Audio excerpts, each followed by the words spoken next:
সকালে উঠে দেখি খুব খুশি আমি, কারণ বাবা আমার জন্য তিনটে তাওয়া বানিয়েছে। এই দেখো, একটা, দুটো, তিনটে। এখন এগুলো ফুটো করা হয়নি, ফুটো করতে হবে। এখন ফুটো করাই হয়নি।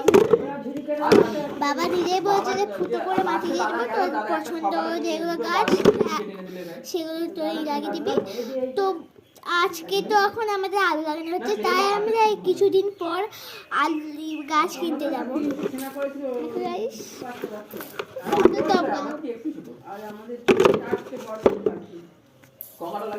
কি আমার গাছে এই ফুলটা ফুটেছিল, এই ফুলটার নাম কি তোমরা জানো?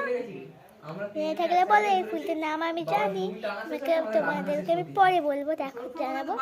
খুব সুন্দর ফুলটা, কিন্তু অনেকক্ষণ তুলে রেখেছিল তো একটু ইয়ে হয়ে গেছে। এই ফুলটার নাম হচ্ছে ধুতুরা ফুল। তোমাদের ওখানে এই ফুলটার নাম কি বলে জানাবে।